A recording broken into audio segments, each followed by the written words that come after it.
Bonsoir. Vous connaissez sans doute déjà ces 3 numéros, le 15 pour le SAMU, le 18 pour les pompiers ou encore le 112 pour toute urgence en Europe. Ce sont ceux à composer en cas d'urgence ou d'accident grave. Mais de l'appel à un centre de secours jusqu'à l'hôpital, comment la chaîne de soins se met-elle en place et en combien de temps? Que se passe-t-il pendant ces minutes cruciales qui peuvent nous sauver la vie? C'est ce que vous allez découvrir ce soir. Nos équipes ont passé 2 mois au plus près des sapeurs-pompiers et médecins urgentistes du Pas-de-Calais dans le nord de la France. Si ces hommes et ces femmes sont capables de faire face à toutes les situations, même les plus dramatiques, ils n'ont que peu de temps pour prendre les bonnes décisions. Voici Pompiers et SAMU du Nord, course contre la montre pour sauver des vies, un document Patrick Spica Productions pour C8.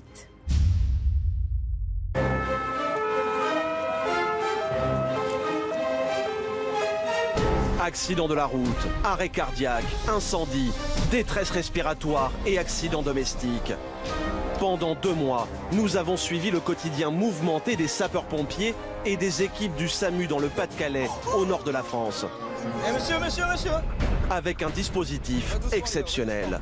Des caméras en simultané dans tous les services d'urgence. Ceux du 15 et du 18. Les permanences téléphoniques du SAMU et des pompiers qui reçoivent tous les jours des milliers d'appels de détresse. Oui, les pompiers, j'écoute. Mais aussi sur le terrain, avec les sapeurs-pompiers qui interviennent généralement les premiers et les médecins du SAMU qui prennent le relais quand le pronostic vital est engagé. La jambe, il la sent plus. Il sent plus la jambe. Complémentaires, les 2 services d'urgence, sapeurs-pompiers et SAMU, travaillent main dans la main. En alerte 7 jours sur 7 et 24 heures sur 24, ils n'ont bien souvent qu'une poignée de secondes pour prendre une décision et sauver une vie qui ne tient qu'à un fil. La personne est retrouvée avec une plaie au visage, ensanglantée au sol. Et dans le nord de la France, leurs interventions ne manquent pas. Vous allez découvrir leur travail à Arras, le chef-lieu du Pas-de-Calais, une agglomération de plus de 100 000 habitants.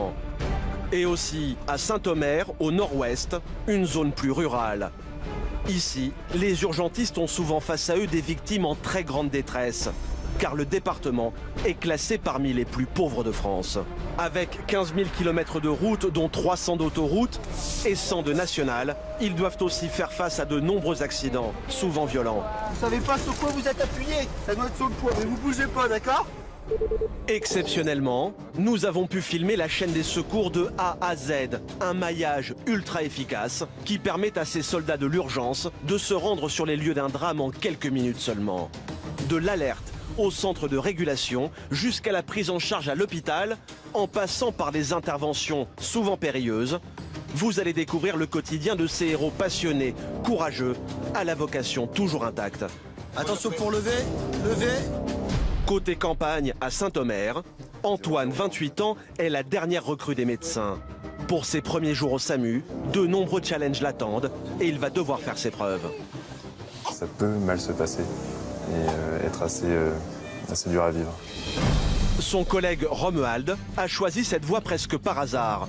Le médecin urgentiste rêvait d'être vétérinaire, mais aujourd'hui, il ne changerait de métier pour rien au monde. Et vous allez voir qu'à Saint-Omer, ses journées ne sont pas monotones. Christian, ouvrez les yeux. Christian. Côté ville, à Arras, Yannick Bouvel, 24 ans, est caporal chez les sapeurs-pompiers. Il s'est engagé alors qu'il n'était qu'adolescent, mais ce métier qu'il vit avec passion met souvent ses nerfs à rude épreuve. Ah, il faut vite se changer. Avec sa bonhomie et son entrain, il est rapidement devenu la mascotte de la caserne. Au SAMU d'Arras, nous suivrons aussi Rafik. À 57 ans, ce médecin fait ses gardes aux urgences pour l'adrénaline. Mais malgré son expérience, difficile d'être insensible à ces drames du quotidien. Aurait-il fait un malaise et ensuite tombé directement sur sa face? Y a-t-il eu une agression pour que ce monsieur se retrouve comme ça au sol?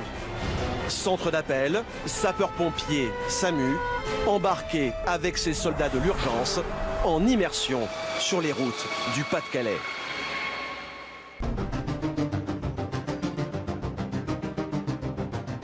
À Arras, la soirée s'annonce agitée pour les sapeurs-pompiers.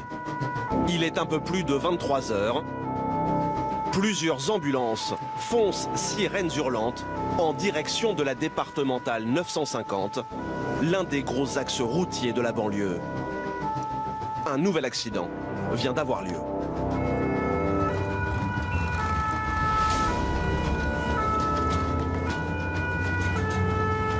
sur la route. Le sergent Grégory Lebrun, 35 ans, et son équipe sont en chemin. On passe sur un AVP, un accident de la voie publique. Une VL en cause, donc une voiture légère, qui a fait des tonneaux et qui serait sur le toit. Donc il y aurait 2 impliqués dont un blessé. Donc là les conditions, ça va être difficile, hein. Il fait noir, en plus il pleut. Donc on va voir ce qui se passe sur place. 2 jeunes de 22 ans qui rentraient d'une soirée ont perdu le contrôle de leur véhicule. Ils ont effectué plusieurs tonneaux à plus de 80 km/h. Grégory est inquiet. Pompier depuis 10 ans, il sait qu'une sortie de route à cette vitesse ne pardonne pas. Ils peuvent avoir des lésions assez graves, hein. Que ce soit des plaies, des fractures qui peuvent être même ouvertes, surtout si le véhicule a vraiment fait des tonneaux, comme c'est indiqué à l'appel. Et aussi, au pire, c'est la perte de connaissance, voire l'arrêt cardiaque. Les accidents de la route sont la première cause de décès chez les jeunes. Ils sont plus de 500 à mourir chaque année en France. Alors Grégory ne perd pas de temps.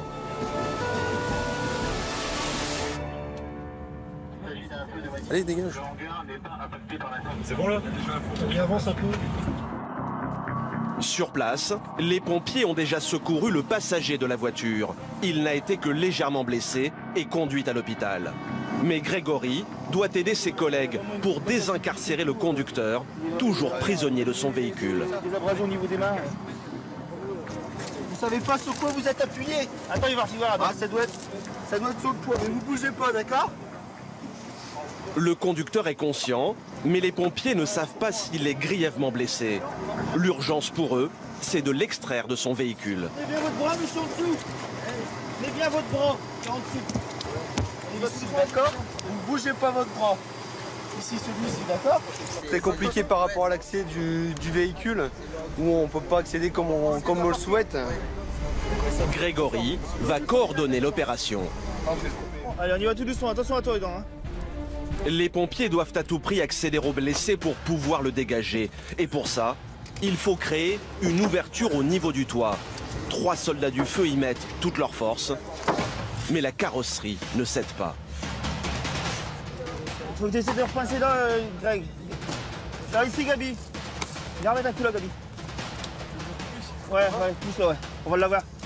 Ça va aller là-bas, Julien. Seule solution, utiliser la pince hydraulique pour découper l'armature de la voiture.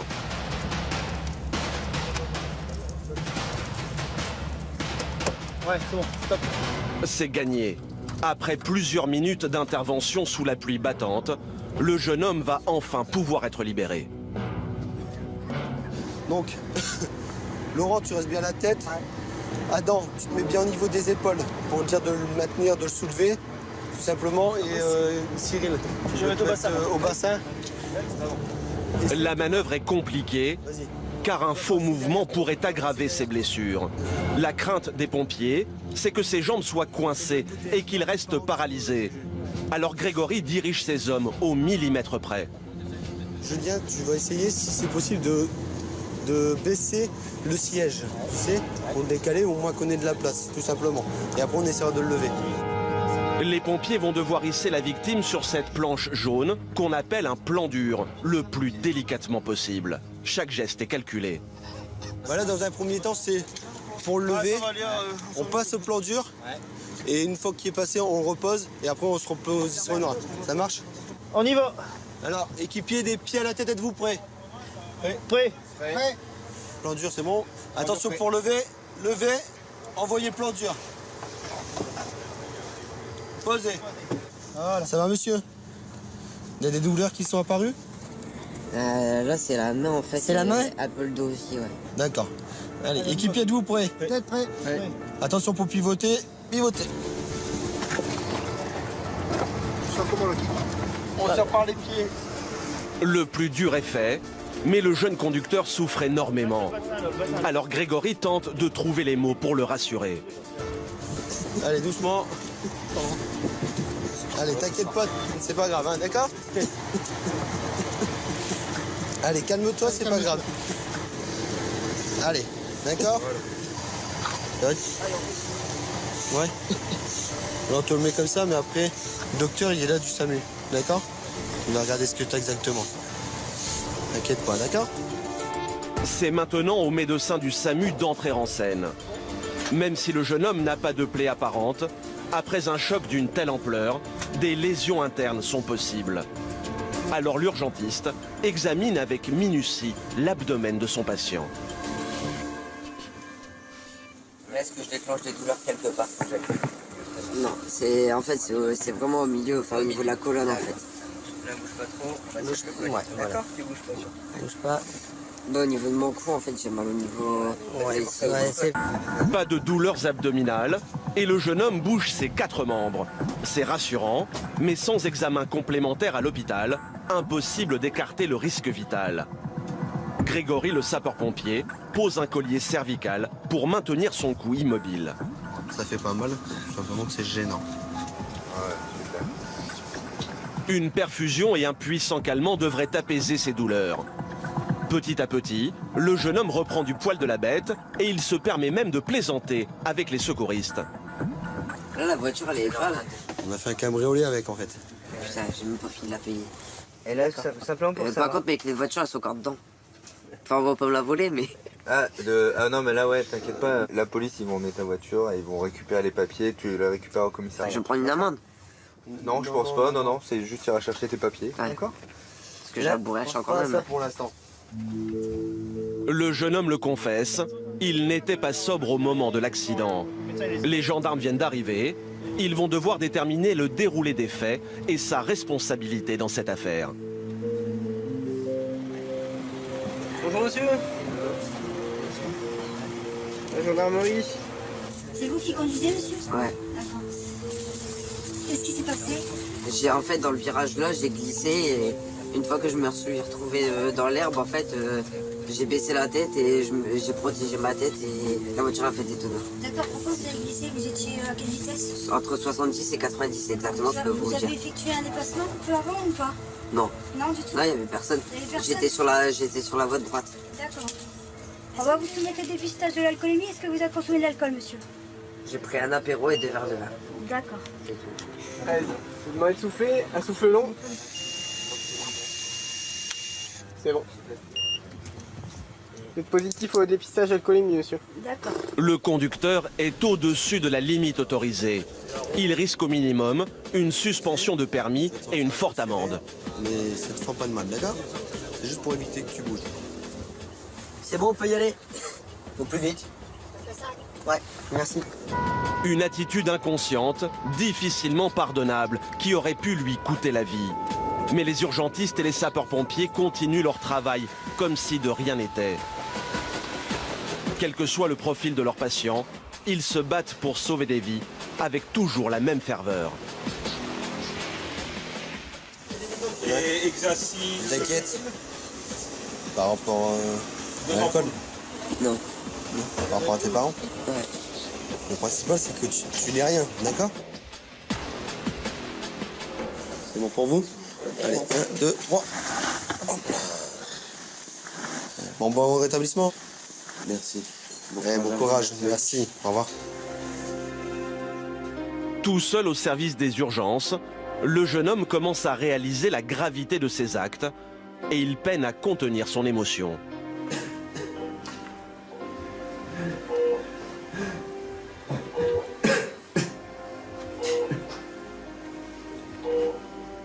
Le médecin qui l'a prise en charge est en ligne avec sa mère. Elle est en panique. Pour le jeune conducteur, c'est le coup de grâce.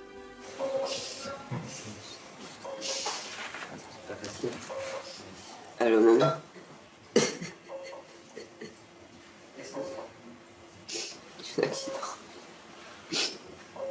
Je suis choqué.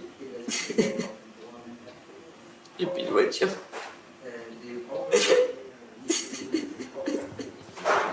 Je suis désolé.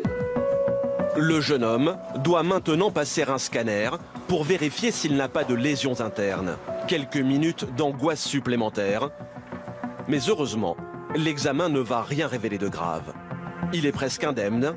Ses douleurs au dos et au cou ne sont dues qu'à de fortes contusions.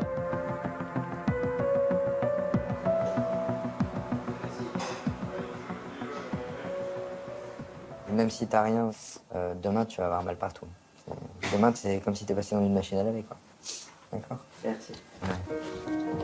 C'est un ouf de soulagement. Sa mère est à ses côtés. Quand elle a appris la nouvelle, elle a sauté dans sa voiture pour le rejoindre. Pour elle aussi, c'est une épreuve.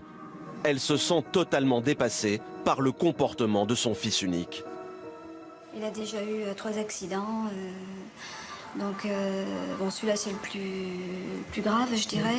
C'est la première fois que je suis aux urgences. Et à chaque fois, ça lui a pas servi de leçon, quoi, malheureusement. Ça l'a pas... Il pense toujours que bon, ça va aller, que ça n'arrive qu'aux autres, quoi, mais bon... Donc, je pense que ma crainte sera toujours là, tous les soirs, tant qu'il ne sera pas rentré. Et puis, bon, la crainte que ça soit plus grave, quoi. Ce soir, le jeune conducteur de 23 ans va passer le reste de la nuit à l'hôpital en observation. Il ne devrait garder aucune séquelle, mais va tout de même devoir faire face à la justice pour conduite en état d'ébriété. Le seul espoir de sa mère, que cette épreuve lui serve de leçon une bonne fois pour toutes.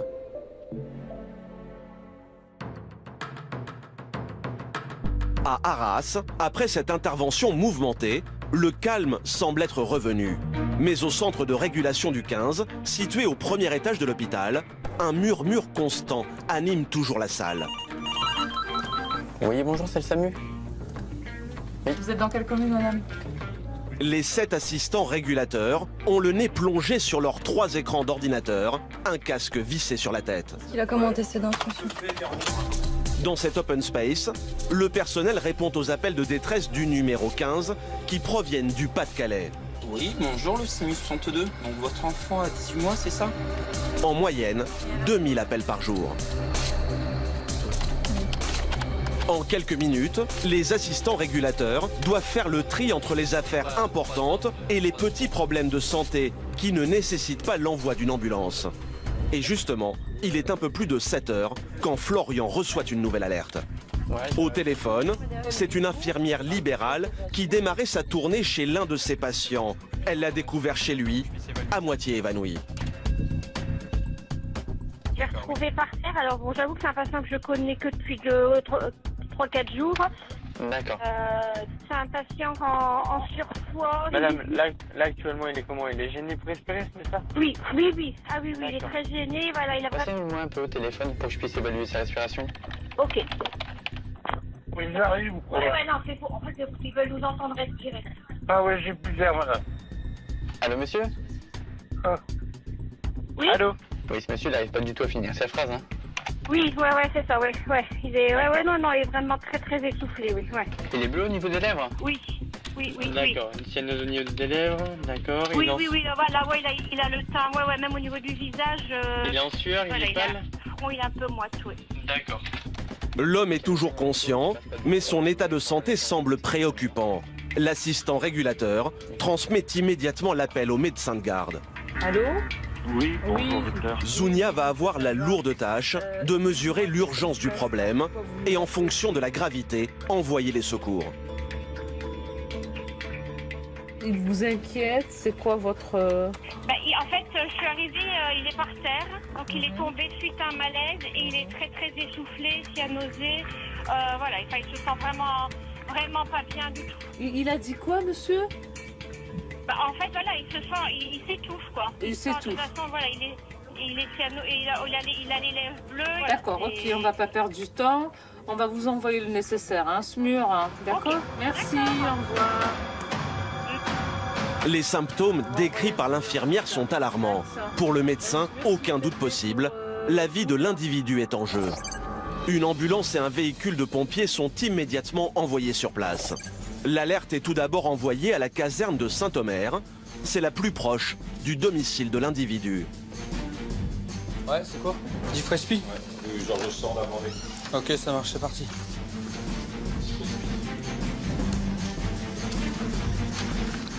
Du Frespi à Blandec.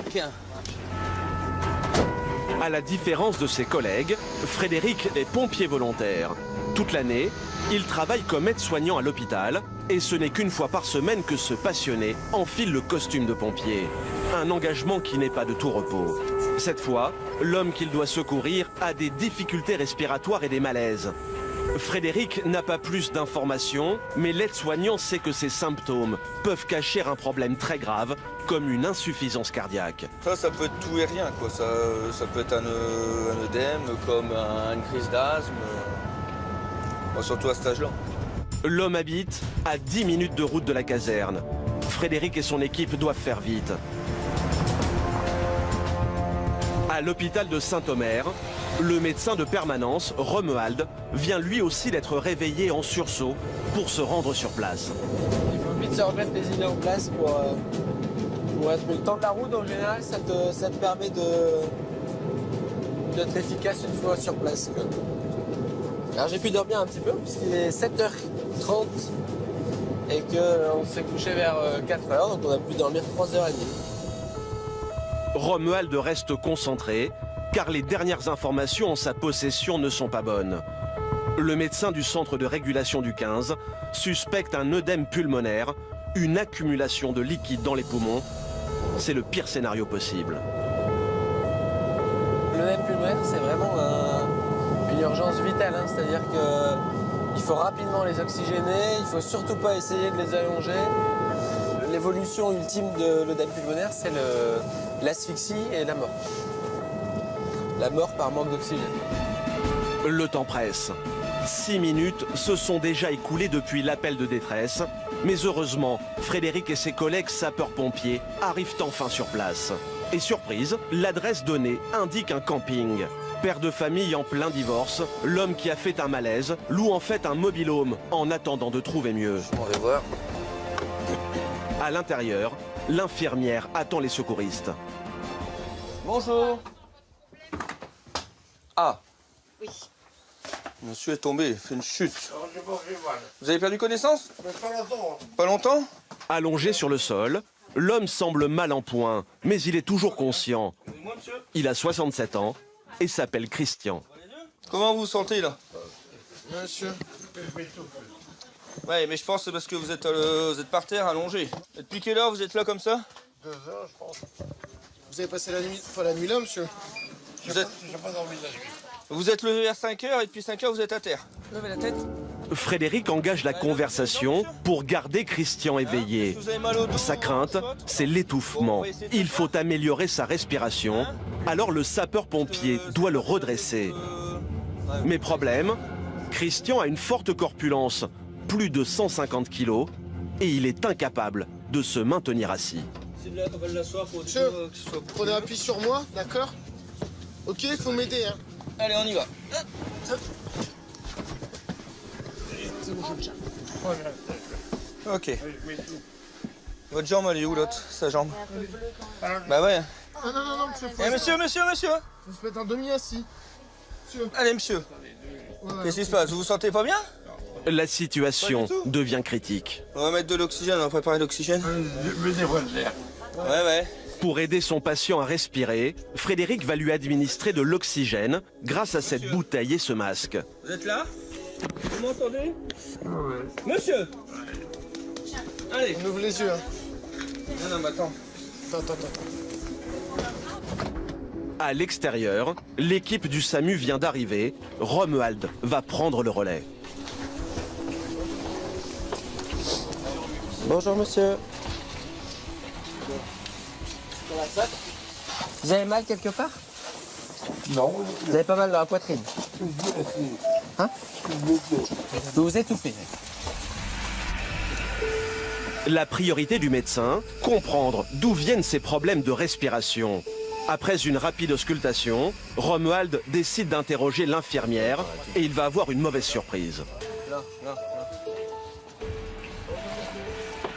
En fait, entre autres, il a ça comme traitement qui ne prend Hypertension. plus. Ouais, qui ne prend plus depuis 3 jours parce qu'il y en a plus. Entre autres. Voilà. Ok. Christian est en fait traité pour de l'hypertension artérielle. Non soignée, cette maladie peut mener à une crise cardiaque. Romuald doit l'emmener de toute urgence à l'hôpital. Mais le médecin est inquiet car son patient enchaîne les malaises. Christian, ouvrez les yeux. Christian. Ouvrez les yeux! Le risque, c'est que Christian s'évanouisse et qu'il s'étouffe pendant le transport.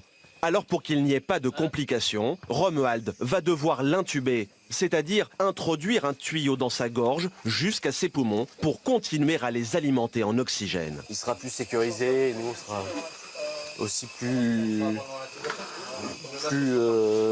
en sécurité pour travailler. Ouais, on le ramène vers ma droite là. Hop, voilà. Encore un peu pour qu'il fasse. Pour l'opération, Christian est endormi. En quelques minutes, c'est un véritable bloc opératoire de fortune qui s'improvise dans le bungalow. Tout le monde retient son souffle. Romuald a déjà fait ces gestes des centaines de fois, mais jamais allongé sur le sol dans un espace aussi réduit, alors il reste concentré. C'est gagné, Christian est endormi, il respire maintenant grâce à un ballon. Romuald est soulagé.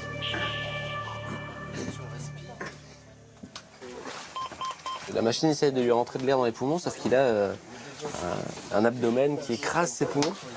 Donc c'est vraiment difficile de pouvoir le ventiler correctement. C'est beaucoup plus difficile de ventiler un patient obèse qu'un patient X, quoi. Sophie, l'infirmière libérale, a assisté à toute l'opération et elle n'en revient pas. Elle réalise que sa visite a certainement sauvé la vie de Christian. Je suis arrivée plus tôt que d'habitude, et tant mieux quelque part, parce que je pense qu'une heure après, on aurait eu beaucoup de faits, vu l'évolution là. Ben oui, c'est à croire qu'il y a quelque chose qui m'a fait dire qu'il faut y aller de bonne heure. Les urgentistes et les pompiers vont maintenant pouvoir évacuer Christian vers l'hôpital en toute sécurité.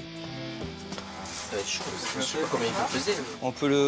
Tu vas pouvoir tenir la tête avec le tube, on va le balayer à droite et gauche. Allez, 1, 2, 3. Pour soulever leur patient et passer la porte, les secouristes vont être obligés de se relayer. On va se mettre là avec Nico, d'accord? Audrey va être au pied. Nous, on va le soulever, on va être à 4. Il y en a 2 qui vont passer, donc on se fait un relais. Et les 2 autres, le temps qu'ils sont dégagés, ils font le tour et on refait un autre relais. Ça marche? Ça roule. 5 pompiers, dont un infirmier, sont arrivés en renfort. Au total, pas moins de 9 personnes pour effectuer la manœuvre. Frédéric dirige les opérations. C'est bon, je tiens. Attends, allez, on continue si on peut, on s'arrête tôt. On passe une épaule. Voilà, Nico, tu as. On va doucement les gars, on va doucement, c'est rien qui suit. Voilà, allez. Christian est toujours endormi, il ne se rend compte de rien. Allez les gars, encore. Vas-y, c'est bon. Allez, on continue. Attention, la rouge, vas-y. Allez, c'est bon. Le véhicule des pompiers peut enfin prendre la route. Je prends le respi, Nicolas. Il aura fallu plus d'1h30 aux urgentistes pour porter secours à Christian. Le débit, l'idéal c'est d'avoir 60, mais alors 41, je sais pas ce que je peux faire de plus simple. À l'arrière du véhicule, Romuald ne le quitte pas des yeux. L'état de son patient est stable, mais sa tension reste élevée et à tout moment, une rechute est possible. Christian va immédiatement être pris en charge au service de réanimation. Pour Romuald, l'intervention s'arrête là. Quand on veut. Le but c'est vraiment de le ramener à l'endroit le plus approprié à sa prise en charge, dans des conditions de sécurité optimales. Et après, une fois qu'il est arrivé ici, voilà, c'est le réanimateur qui prend le relais, qui va poursuivre la prise en charge. Grâce aux réflexes des pompiers et au sang-froid de Romuald, Christian a pu être sauvé in extremis. Les résultats des examens vont finalement montrer que son œdème pulmonaire était dû à l'arrêt de son traitement pour l'hypertension. Quelques jours plus tard, en pleine convalescence, il peine à se remémorer les faits.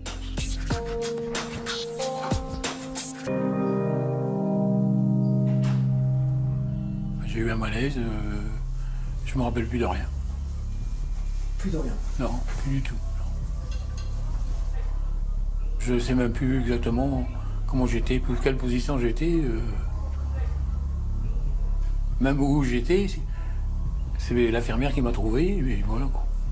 J'ai dû à la vie. Voilà. J'oublierai pas. Christian a eu de la chance et il peut être reconnaissant. Tout a été mis en œuvre pour lui sauver la vie et la chaîne des secours a une fois de plus bien fonctionné.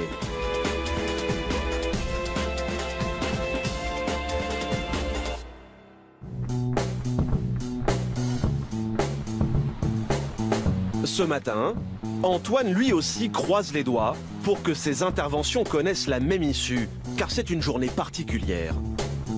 À 28 ans, le jeune urgentiste a déjà travaillé à Saint-Omer en tant qu'interne pendant 2 ans et il vient tout juste d'être titularisé. Pour la première fois, il franchit les portes de l'établissement en tant que médecin.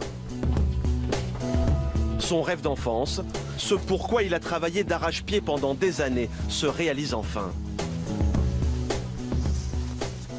Maintenant, c'est moi qui vais devoir prendre les décisions, sans personne derrière pour contrôler, évidemment. Donc ça implique forcément des responsabilités importantes. Donc forcément, oui, c'est un peu particulier. Un peu stressant aussi. Désormais, sur le terrain, la dernière recrue sera seule aux commandes. Un énorme challenge. Et lors de cette première journée, tous les regards seront tournés vers lui. Heureusement, Antoine peut compter sur une équipe très soudée. Le rapport de confiance avec l'équipe, c'est quelque chose pour moi de primordial. Parce que justement, un SMUR, pour moi, c'est pas juste un médecin qu'on amène sur une situation médicale qui est complexe. Et je sais très bien qu'on va pouvoir communiquer, travailler ensemble dans de bonnes conditions. Salut, ça va? T'as fini de bon matin. Salut. Bien. Ça va toi? Bah bien, alors? Quelques minutes pour saluer ses collègues, avant de retrouver celle qui va l'accompagner sur toutes ses interventions, sa future assistante, Sabine, qui exerce depuis 20 ans. Ah! Ça va? Et tout beau, tout neuf, hein? Bah oui, tout blanc, t'as vu, pour l'instant. Dernière étape avant de partir en intervention, Antoine doit prendre possession du matériel dû à sa nouvelle fonction. En tant qu'interne, il a déjà pratiqué dans plusieurs établissements. Mais chaque service a ses petites habitudes, alors il doit réviser. Ici, il y a des codes couleurs. Alors, sac je vais juste revoir ce qu'il y a dans les sacs. Bleu, oui. médecin. Ça ne peut changer. Vert, accouchement pède. D'accord. Et un poulier. Médicaments. HemoQ, CPAP, réserve de médicaments. Intra-osseux. Oui. Le respi, les 4 sacs. Antoine reprend peu à peu ses marques. Le Benjamin des médecins est loin d'imaginer ce qu'il attend pour sa première journée. La grosse réserve. Cette fois, c'est au centre d'appel des pompiers à Arras, le fameux numéro 18, que l'alerte va être déclenchée. 18, les pompiers, je vous écoute. Dans ces bureaux, les opérateurs reçoivent environ 900 appels par jour.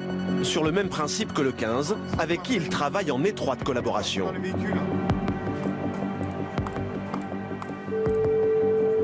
Oh putain. Vite. Il est 15 h. José, le caporal de garde, prend un appel. L'inquiétude sur son visage traduit d'emblée une situation extrême. Au bout du fil, un homme, la voix tremblante, contacte les pompiers à la demande de ses voisins. Leur bébé de 3 mois semble au bord du coma. En urgence, monsieur, il y a ma voisine qui vient tout de suite en larmes, là, qui a son bébé qui respire plus. Il a quel âge exactement? À peine 3 mois. Et là, il est venu en panique, comme quoi il respirait plus tout ça. Ma femme m'a dit, il est là-bas pour voir. Donc il réagit pas du tout, hein? Ah non, il a dit qu'il respire plus du tout. D'accord. Il n'y a pas de massage cardiaque en cours ou quoi que ce soit? Je ne sais pas du tout, ma femme elle est là-bas, je ne sais pas du tout. Bon, les pompiers sont en route, monsieur. D'accord, merci, à tout de suite. La crainte du pompier, c'est l'arrêt cardio-respiratoire ou mort subite du nourrisson. Le cauchemar de tous les parents. José réclame immédiatement l'envoi d'un véhicule de pompiers et prévient ses collègues du SAMU. Une ambulance part dans la foulée.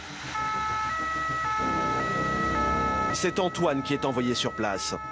Pour ses débuts en tant que titulaire, la jeune recrue pouvait difficilement imaginer pire scénario. L'équipe médicale retient son souffle.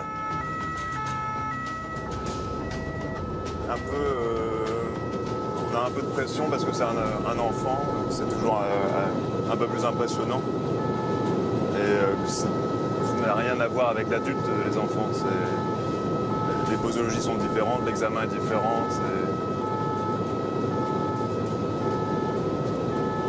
Puis les parents sont souvent très inquiets. Donc il faut aussi s'occuper de l'enfant et aussi des parents qui sont juste à côté. La famille habite un petit village au sud de Saint-Omer. Samu 102 sur Saint-Omer sur les lieux. C'est dans cette maison que le cadet de 3 enfants vient de convulser. Antoine s'attend à intervenir en situation de crise. Bonjour. C'est pour le petit, c'est ça? Première bonne nouvelle. Contre toute attente, le petit Valentin est conscient. Mais il n'est pas tiré d'affaire pour autant. Une rechute est possible, alors le médecin tente d'en savoir plus. Qu'est-ce qui s'est passé alors? Il s'est radis, ses yeux se sont retournés. Donc j'ai palpé un petit peu au niveau du cœur et il est revenu. Mais... D'accord. Et il tremblait aussi? Ouais, tout s'est radis, ses yeux se sont retournés. D'accord. C'est la première fois que ça arrive, ça? Qui fait ça, oui, mais sinon il spam, mais pas à ce point-là. D'accord. Et spam, ça veut dire?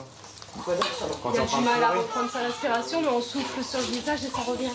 Mais là, ça, il revenait pas en fait. Ok. Ça a duré combien de temps à peu près le malaise? Pendant 2 minutes à peu près, il a respiré. Le père de famille est dévasté. Pendant 2 minutes, il a cru perdre son bébé. Un moment de détresse inimaginable. La pire épreuve qu'un parent puisse connaître. Antoine doit au plus vite déterminer l'origine de cette crise.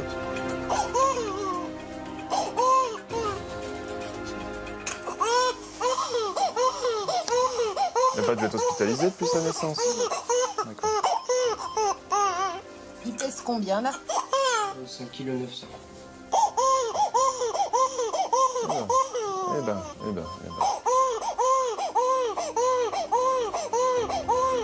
Mais difficile pour autant d'examiner un bébé en pleurs. C'est Sabine, l'infirmière, mère de 3 enfants et habituée à ce type de cas, qui se charge de l'apaiser. Je vais le déshabiller. Regarde, tu peux faire, regarde. Oh, tu bandit. Oh oui, dis. Oh là là. Oh bah dis. En quelques secondes, Valentin se calme.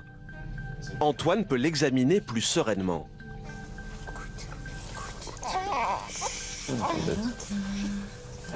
Dans l'attente d'un premier diagnostic, les parents sont rongés par l'angoisse. Le médecin tient à les rassurer. Bon. Ça va mieux. Je pense qu'il doit avoir une petite infection respiratoire.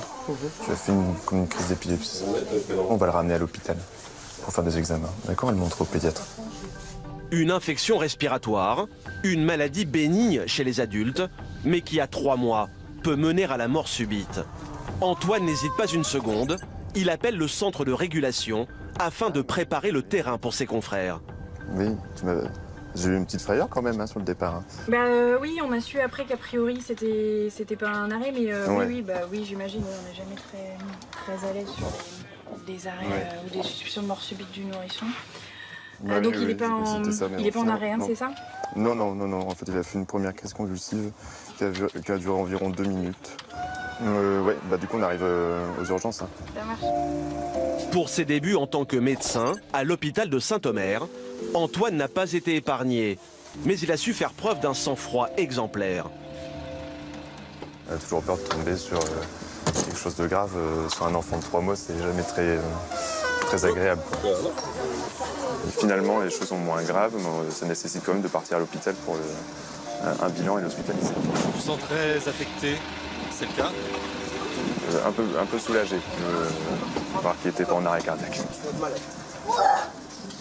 Les parents du petit Valentin se souviendront eux aussi longtemps de cet après-midi tourmenté. Je me sens choqué. Hein. Ouais. Ouais, je suis choqué. Ouais. C'est pas du tout la même ambiance en partant qu'en revenant. Bon, il va bien donc. À l'hôpital, le petit Valentin va être transféré au service pédiatrie. C'est un médecin spécialisé dans les maladies infantiles qui prend le relais.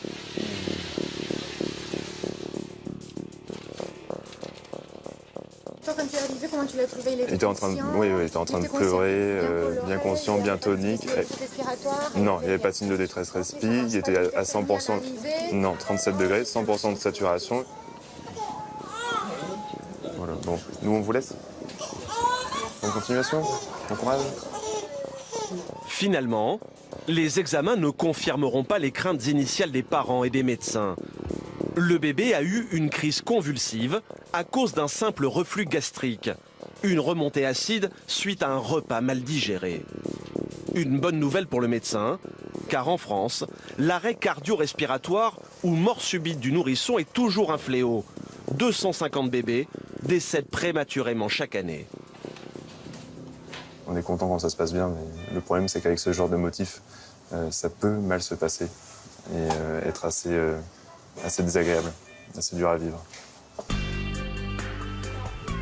Pour son baptême du feu, Antoine n'est pas passé loin du drame que tous les urgentistes redoutent.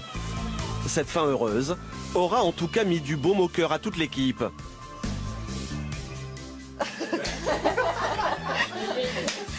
Fier d'avoir réussi son entrée dans le cercle des médecins de Saint-Omer, Antoine retrouve ses collègues dans la joie et la bonne humeur. Mais comme toujours au SAMU, la pause ne va pas durer très longtemps. Voilà.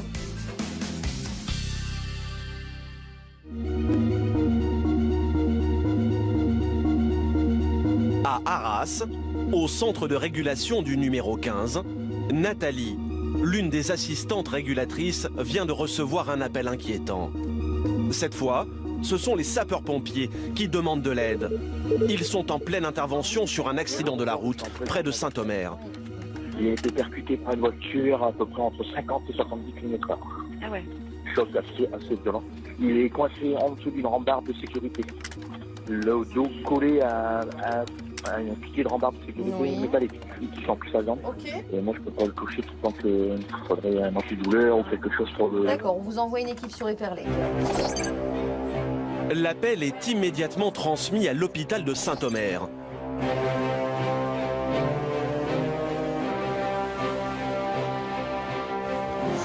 Caroline, le médecin de garde, vient tout juste d'arriver et surprise, l'une de ses collègues l'attend sur le parking pour la prévenir.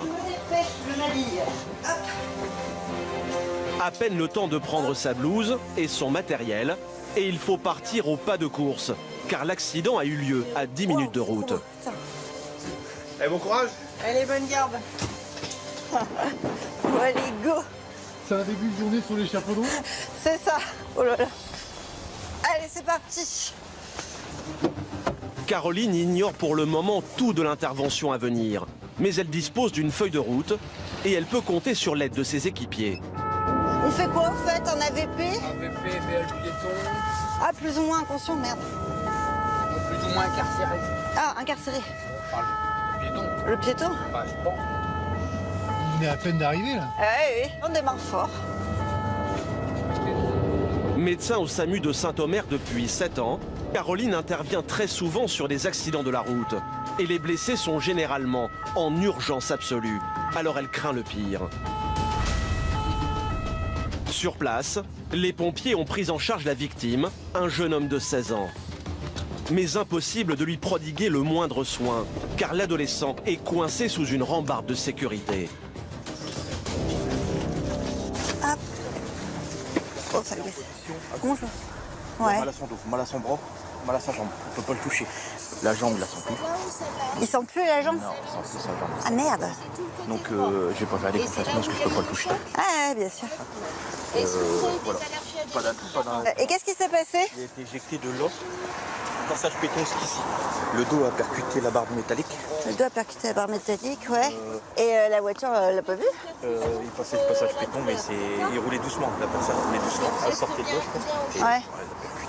Elle a percuté. À 50 km/h, Une collision avec une voiture équivaut à une chute du 3e étage d'un immeuble.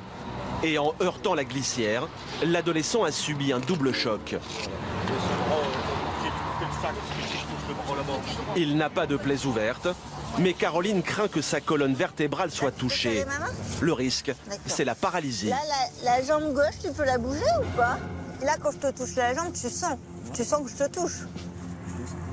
Est-ce que tu as l'impression que tu arrives à bouger tes orteils? Parce que là, franchement, à travers ta chaussure, je peux pas voir. Bouge la cheville un peu, à droite. Là, tu sens bien quand je te touche la jambe. Ah bah, il sent en fait. C'est mal. Là, ça fait mal, la jambe. Ces douleurs sont bon signe. Le jeune homme n'a pas perdu la mobilité de ses jambes. Caroline continue ses palpations pour affiner son diagnostic. Là, dans le dos, ça fait pas mal, Benjamin. Non, mais tout le monde, c'est au niveau d'en haut, ça fait mal à l'épaule. Ouais, ça te fait mal à l'épaule, d'accord. Ce que je veux surtout savoir, c'est si ça te fait mal au niveau de la colonne vertébrale pour l'instant. Hein. D'accord. Bah oui, c'est ça qui est important. Hein. D'accord. Là, c'est difficile de l'examiner dans ces conditions, mais en regardant, visiblement, c'est plutôt son épaule droite qui a pris le choc. Donc ça, c'est plutôt rassurant. On préfère qu'il y ait une fracture au niveau de l'épaule qu'une fracture au niveau de la colonne vertébrale. Pour le médecin, c'est un premier soulagement. Reste à sortir l'adolescent de là. Sabine, l'infirmière, doit maintenant lui administrer un puissant antidouleur. Pour dédramatiser la situation, elle entame la conversation. Voilà, tu serres fort, fort, fort ton poing. Tu fais quoi dans la vie? T'es en stage quoi? Boulanger. Tu fais des bons gâteaux alors? Tu t'en allais au boulot? Ouais. Il y a la maman qui est là-bas. C'est la dame qui est à côté. Ah oui, c'est vrai, je vais la voir, ouais. La mère du jeune homme vient d'arriver en panique. Bonjour madame, vous êtes la maman? Caroline veut la rassurer. D'accord, je suis le docteur. Bon, écoutez, là, c'est surtout son épaule, j'ai l'impression qu'il a pris. Hein. Donc ça, c'est plutôt... Ouais, c'est plutôt une chose rassurante. Au niveau de la tête, il n'y a pas de grosses traces de coups. J'ai l'impression que c'est surtout son épaule droite qui a pris le choc. Hein. Bon, d'accord. C'est qu'il n'y a rien de grave. Bon, on va voir, mais disons que par rapport, je pense, aux premières infos que vous avez eues, qu'on avait la notion qu'il était un peu paralysé, là, ça c'est plutôt rassurant. Oui. D'accord? Tout à fait. Merci. Les pompiers doivent maintenant libérer le jeune piéton de la rambarde de sécurité afin de l'installer sur le plan dur jaune. La manœuvre est délicate, alors Caroline prend la direction des opérations. Et tu crois pas qu'il faudrait qu'on le tire, qu'on le prenne au niveau du bassin, on le tire? L'idéal, ça aurait été de couper la barrière, mais bon, c'est pas possible. Le risque, c'est d'aggraver les blessures. Alors les secouristes procèdent pas à pas. On va essayer de le lever. Oh putain, j'ai mal. On glisse, on te glisse, on te glisse. Ça va aller, ça va aller. Ça va aller, super. Super, on y est presque. Je peux tourner la tête. Oh. Ça va aller. Ouais. Voilà, il est dessus. Ça y est, t'es installé. Ça va? Le plus dur est passé. Allez, lever. Le jeune boulanger peut maintenant être transporté à l'hôpital en toute sécurité. Son état est stable, mais une complication est possible pendant le trajet. Alors il faut faire vite. Oh putain, mon épaule là. Aïe, aïe, aïe. Alors en fait... Oh putain, ma jambe. Vas-y. Oh putain, mon épaule, bougez pas. Voilà. Ouais. Je vais te voir. Elle va aller tout à l'heure. Tenez, madame. La mère du jeune homme vient de vivre un véritable cauchemar. Avant de partir, Caroline veut à nouveau la réconforter. Merci beaucoup. Ça va aller. Oui. Je vous donne plus d'informations tout à l'heure. Hein, mais là, bon, c'est rassurant pour son dos. Oui. On va faire un scanner, on va voir ce que donne son épaule et puis s'il y a d'autres choses, et je vous tiens au courant. D'accord? D'accord, merci beaucoup. À tout à l'heure, mon grand. L'urgentiste rassure aussi le conducteur du véhicule, cet homme qui porte une parka orange. Le mettre à l'école.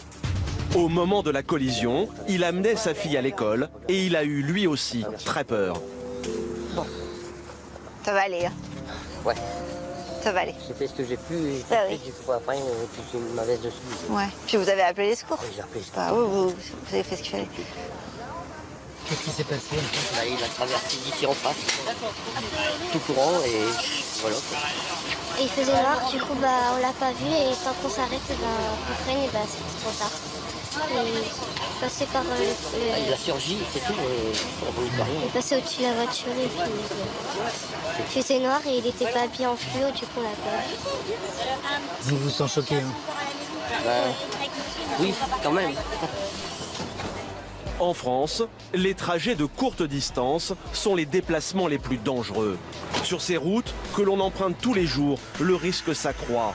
2 fois sur 3, c'est même près de chez soi, entre le domicile et le travail ou l'école, que l'accident se produit. Tu penses à quelque chose de bien? À quoi tu penses, au copain? Non. À qui? Ta copine? Oui, bonjour. En route vers l'hôpital, Sabine, l'infirmière, distrait son patient pour évacuer son stress. Caroline effectue son bilan d'intervention auprès du médecin du centre de régulation. Un compte-rendu crucial pour préparer la suite de la prise en charge. Sous la barrière. En fait, c'est son épaule droite qui a pris. Il doit avoir une fracture et une luxation postérieure de l'épaule droite. D'accord. Et la tête a rien du tout alors? Bah non, j'ai pas d'impact. Les Glasgow 15, il a pas mal. Pour le médecin, ce compte-rendu est une sorte d'assurance. Au téléphone, Caroline échange avec un confrère et prend du recul sur son intervention. Le fait de savoir qu'on puisse avoir un collègue au bout du fil, même s'il ne voit pas le patient, même s'il n'est pas avec nous, et on a des cas un petit peu compliqués où on se pose pas mal de questions, ça nous permet d'en discuter et des fois c'est plus facile de prendre une décision à deux que tout seul. À l'hôpital, l'adolescent est immédiatement conduit à la salle de radiologie. On y va. Ça va faire un peu mal. Aïe, aïe, aïe, putain. Voilà, ça y est, c'est tout. C'est tout. Et le scanner va confirmer le diagnostic de Caroline. L'état de son bras, on voit, en effet, c'est bien cassé. C'est bien l'épaule qui a amorti le choc, mais les médecins vont avoir une mauvaise surprise. Une artère importante passe tout près de l'os cassé. L'adolescent doit être opéré dans un service spécifique adapté. Il faut le transférer par hélicoptère à Lille, à 50 km de là. Caroline veut lui annoncer la nouvelle, avec tact. T'as déjà fait de l'hélicoptère? Oh non, je veux pas faire ça. Pourquoi? Oh non, j'ai peur. C'est juste parce que ça va plus vite l'hélicoptère. C'est pas parce que on est inquiet. C'est parce que ça va beaucoup plus vite que par la route. Pour aller à Lille, là, il va falloir plus d'1 heure. En voiture, en hélicoptère, ça va aller plus vite. Le jeune boulanger de 16 ans n'a jamais pris l'hélicoptère. Il est impressionné. Mais ce n'est qu'un moindre mal comparé à ce qu'il vient de vivre. Heureusement, dans cette douloureuse épreuve, sa mère est à ses côtés. Ça va aller vite. Hein, après, il te garde du lit pour voir que tout se passe bien. Hein, et après, tu reviens ici. Ça va. Ça va être bien. J'aurai mon baptême de l'air comme ça. Pas besoin de le passer. Ouais, faut bien rigoler. Hein. Bah ouais, il faut prendre ça comme ça. Hélicoptère, voiture, moto. Il reste plus que le bateau. Voilà. C'est le moment de partir. Caroline encourage une dernière fois son patient. Ça va? C'est bon pour toi? C'est bon. Benjamin, bon courage, je te quitte là. Bon. Ouais, merci à vous. Bon rétablissement. Au revoir. Au revoir, madame. Pour le médecin, la mission s'arrête là.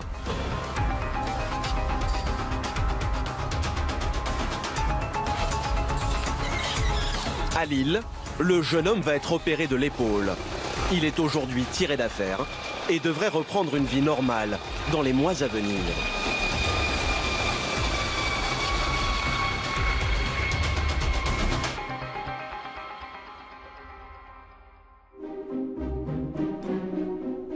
À 80 km de là, au centre de régulation du 15 d'Arras, c'est l'heure de pointe. Mais ce matin, le service s'apparente plus à un bureau des plaintes qu'à une unité d'urgence. La plupart des appels reçus sont des demandes non justifiées. Des faux numéros et des appels à l'aide de personnes en manque d'affection. Qu'est-ce qui se passe là, madame? Vous appelez pourquoi exactement? Bah pour une vie de couple qui va pas du tout. Oui, mais là vous êtes au 15, madame. Nous on gère pas ce genre de situation. Ça fait 10 ans qu'il me touche plus. Moi je suis malheureuse avec lui. Ça me regarde pas là, madame. Et parfois même des échanges totalement surréalistes, comme cette femme qui pense que sa fille est possédée par un esprit maléfique. Écoutez, je voudrais parler avec un médecin parce que je rencontre des grosses difficultés avec ma fille. J'ai des problèmes, des crises qu'elle fait, des crises paranormales. Des crises paranormales? Il y a des... Comment? Elle fait des crises paranormales, c'est ça? Oui, c'est une autre personne qui est en elle. Elle n'est pas schizophrène, mais ça ressemble quand même, quoi. Ici, seul un appel sur 50 donne lieu à l'envoi d'une ambulance, ce qui fait perdre de précieuses minutes aux assistants régulateurs. Face à ces conversations souvent déroutantes, le personnel médical doit rester zen. Pas question de faire l'impasse sur les demandes anodines qui pourraient s'avérer sérieuses. Au fond de l'open space, une nouvelle alerte attire l'attention d'Emmanuel. Allô? À l'autre bout du fil, un père de famille très inquiet. Son fils de 4 ans vient de s'ébouillanter. Il est brûlé avec quoi? Avec de l'eau bouillante, de l'eau chaude. D'accord. Et il est brûlé à quel endroit? Au niveau du thorax. La peau, elle est partie? Elle est partie, la peau, oui. La peau est partie. Et la surface au niveau du thorax, c'est grand comment? Ouais, à peu près la paume de main, là. La paume de la main. D'accord, sauf qu'il a 3 ans. Les paupiers sont déjà partis, hein, monsieur. D'accord? Ok, ça marche. Les secours doivent agir rapidement afin de déterminer l'importance de la brûlure. Si celle-ci est au 3e degré, le risque d'infection est élevé. Thierry connaît bien le problème, car les brûlures sont 2e dans la liste des accidents domestiques. C'est assez fréquent, oui. On va dire que c'est tous les jours, mais c'est assez fréquent. Ça peut être très très grave. Pas de temps à perdre pour Thierry et son équipe. Rabin, le père de l'enfant, a toutefois pris les devants. Il les attend avec son fils, prêt à partir. Avec de l'eau chaude. Les pompiers ont examiné la brûlure et ils se montrent rassurants. Mais le jeune garçon est apeuré. D'autant plus que sa maman est restée à la maison pour s'occuper de ses frères et sœurs. Heureusement, Julien, le sapeur-pompier de 19 ans qui l'accompagne, est un grand psychologue. Tu t'appelles comment? Vous êtes seule, madame n'est pas là? Comment? Fayet. T'as quel âge? Montre-moi avec tes doigts quel âge tu as. 4 ans? Tu as 4 ans? Tu as des copains à l'école? Oui? Tu pourras dire que tu as fait un tour dans un camion de pompiers. Rabin, le papa, ne dit pas un mot. Il paraît calme. Pourtant, il a encore du mal à s'en remettre. J'ai vu la peau partir. Carrément? Ouais, la peau de l'eau chaude. Donc du coup, j'ai appelé tout de suite le 15 et sa mère lui a essayé de la refroidir avec de l'eau tiède. En France, les accidents domestiques touchent 4 millions de personnes chaque année, dont 20% de brûlures.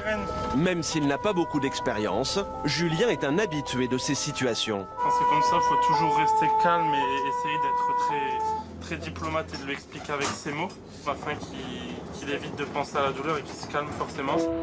Du haut de ses 19 ans, le jeune pompier sait y faire avec les enfants et aujourd'hui, son tact fonctionne à merveille. Tu me donnes la main? C'est la première fois que Fayel met les pieds dans un hôpital. Et c'est pourtant plein de confiance qu'il suit le sapeur-pompier en direction du service pédiatrique. Au revoir Fayel. Au tour des infirmières de prendre le relais. Avant qu'un médecin examine la plaie au thorax, il faut apaiser la douleur. Pour ça, il doit rester plongé dans un simple bain d'eau tiède, mélangé à du savon. Donc là, il y en a pour 20 minutes de bain. Vous pouvez continuer à bien arroser la plaie comme ça. Allez, je vous laisse faire, monsieur. Et je vais chercher ce qu'il faut pour les douleurs. Ah, ça va mieux là, t'as plus mal, non? T'as mal? Hein? C'est bon? Le bain fait son effet et Fayel se montre brave. Mais son père paraît encore plus touché que lui. Moi, je suis très sensible, quoi. J'ai 4 enfants, c'est la première fois que ça nous arrive, quoi. Et on n'a jamais eu de soucis comme ça. Bonjour. Je suis une interne de pédiatrie. Je venais voir au niveau de la brûlure. Du coup, c'est à quel niveau? Non, pas tout. Ok. C'est une brûlure qui reste quand même assez superficielle. Donc ce qu'on va faire, c'est continuer le bain et on va faire ensuite un pansement par les infirmières. D'accord? Une brûlure sans grande gravité selon DS, l'interne pédiatrique, mais qui nécessite tout de même une intervention. Direction, le box réservé aux enfants. Avant d'intervenir, DS livre un diagnostic plus approfondi. Là, c'est une brûlure premier degré. C'est une atteinte uniquement de l'épiderme au niveau de la peau. Ça ne touche pas le derme ni l'hypoderme. Écoute-moi. Tu vas respirer dans ta petite base. Il y a du gaz qui va sortir. C'est pour te soulager. C'est pour pas que tu y balles. D'accord? Et papa, il va te tenir. Tu vas gonfler le ballon. D'accord? Ça fait pas mal du tout. La blessure est légère, mais pour un enfant de 4 ans, une opération même minime reste une épreuve. Le jeune Fayel est terrifié. Un mélange d'oxygène et de protoxyde d'azote devrait lui permettre de réduire son angoisse et de supporter la douleur. Inhalés, ces gaz ont un effet euphorisant. Super, t'es un champion. Et pour empêcher la plaie nettoyée de s'infecter, les infirmières lui posent un morceau de gaz enduit d'antiseptique. Ça va, ça te gêne pas trop là? T'as perdu la langue? Hein? T'as perdu ta langue? Ouais. La cicatrisation va être beaucoup plus rapide et elle est spontanée en général. Donc je vais l'examiner pour voir s'il y a autre chose, s'il y a d'autres signes cliniques. Et après, si tout est normal, il pourra rentrer à la maison. Fayel peut enfin quitter l'hôpital. Mais il devra revenir tous les 3 jours, jusqu'à la disparition de sa blessure. Au revoir, Annie.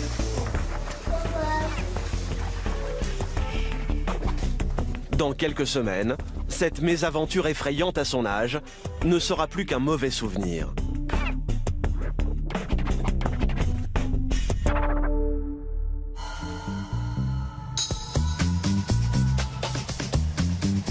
Le lendemain matin, à Arras, l'ambiance est à la détente. Les hommes de la caserne attendent l'ouverture de la piscine pour leur séance de natation hebdomadaire. Pour autant, pas question de manquer à leurs devoirs. En cas de nouvelle alerte, tout est prévu. Il y a toujours une ambulance qui reste en dehors de l'eau pour pouvoir assurer les départs. Et puis après, si on est bipé, on se change et on y va. Le caporal de 24 ans, Yannick Bouvel, dit Boubou, est bien décidé à en profiter un maximum.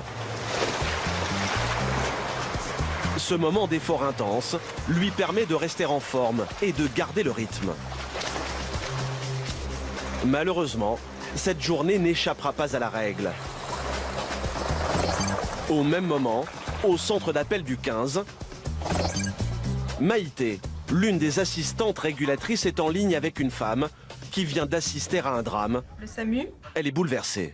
Oui, bonjour, c'est un monsieur qui s'est fait culbuter en vélo par un autre véhicule. Il est conscient, madame? Je ne sais pas, madame, je suis encore dans mon véhicule, mais il est allongé par terre. La dame, là, je vois mon rétro, non, il ne bouge pas, il est allongé. Est-ce que vous pourriez aller voir, madame, sans vous mettre en danger? Je peux pas, là, il y a des gens sur place.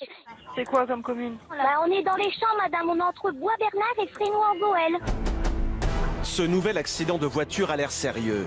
Maïté lance aussitôt l'alerte à la caserne d'Arras. À peine dans l'eau, les pompiers doivent en ressortir.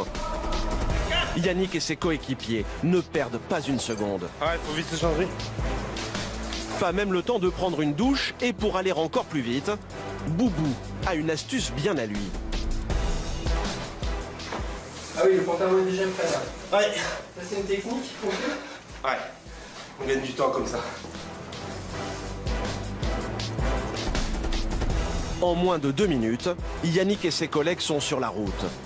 3 véhicules ont été mobilisés, car d'après les informations dont les pompiers disposent, le cycliste se serait fait percuter par une voiture qui roulait à 60 km/h et il serait gravement blessé.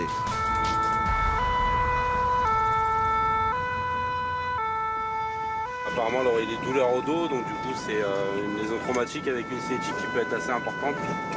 Donc on va voir en arrivant sur les lieux, mais il va falloir prendre toutes les précautions.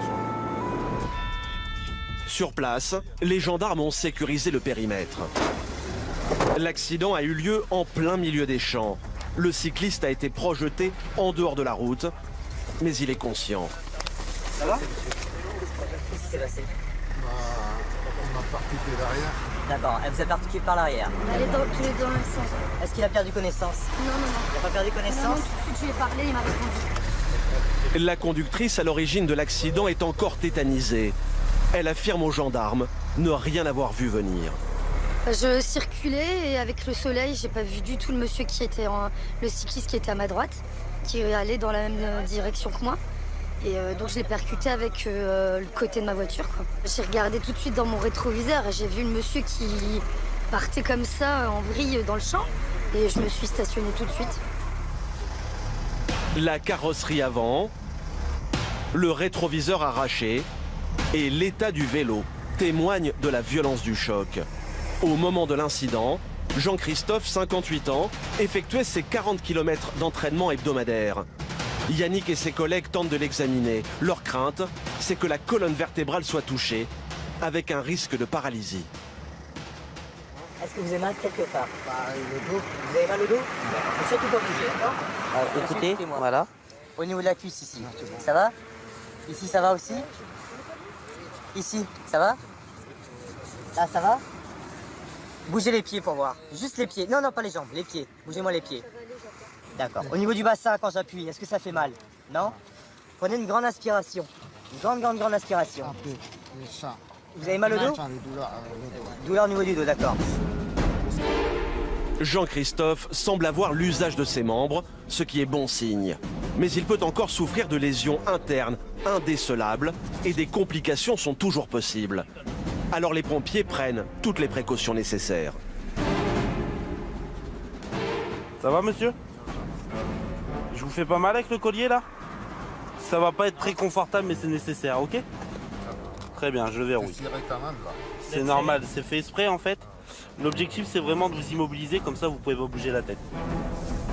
L'état de santé de Jean-Christophe semble stable. Son pronostic vital n'étant pas engagé, Yannick et ses collègues pensent pouvoir l'amener à l'hôpital sans solliciter les médecins du SAMU. Pour les pompiers, c'est une grosse responsabilité, car ils n'ont qu'une formation de secouriste et pas de véritable compétences médicales. Donc là, on va vous porter, on va vous mettre dans le brancard qui est juste à côté. Donc surtout, vous ne bougez pas la tête, d'accord? Tu peux lâcher, Gaëtan. Avant de partir, Yannick et ses collègues vont tout de même devoir demander l'avis du médecin du centre d'appel. Vas-y. Voilà, très bien, monsieur. À part la douleur qu'il a dans le dos et une douleur au coude, il n'y a rien d'alarmant sur le bilan qu'on fait en plus. Après, c'est pas nous qui sommes à même de juger. Donc, ce sera au niveau de l'hôpital qu'on pourra voir s'il y a des séquelles plus importantes ou pas. Ça peut être interne, ça peut être neurologique. Donc on ne sait pas maintenant, ce sera au médecin de juger, nous on ne pourra pas en décider plus. Pendant que le jeune caporal rassure la victime, on est au chaud, vous êtes immobilisé. L'un de ses collègues livre ses observations au médecin du SAMU. Ouais, je vous écoute. Hein. Un homme de 58 ans. Oui. À notre arrivée conscient. Qu'est-ce qui s'est passé exactement? Elle a été percutée par l'arrière. Ouais, percutée par l'arrière. Une voiture à environ 50 à 60 km/h selon en fait les dires de la conductrice. Oui, d'accord. Donc le cycliste a été éjecté dans le champ. Oui. Il était casqué. Il n'y a pas eu de perte de connaissance initiale. Ouais, il se souvient de tout alors. Pas de perte de connaissance, c'est l'un des éléments déterminants pour le médecin. Il donne son feu vert. Pour le moment, il n'y a pas de critères de gravité qui, à mon sens, justifieraient l'envoi d'un SMUR. Il n'y a pas de souci, on peut vous le ramener sur l'hôpital d'Arras. Hein? Et ben on fait comme ça alors. Allez, bon courage à vous. Merci, au revoir. au revoir. Au revoir. Les pompiers redoutent des complications pendant le transport à cause des vibrations. Alors avant de prendre la route, une ultime vérification. D'accord. Est-ce que vous avez une douleur qui s'est réveillée? Ouais. Non, je ne sens pas les douleurs. Vous sentez pas la douleur là? La douleur que vous aviez dans le dos? Les douleurs, un petit peu, mais pas... D'accord, c'est supportable largement. Le pompier est rassuré. L'ambulance peut enfin filer à toute allure, direction l'hôpital.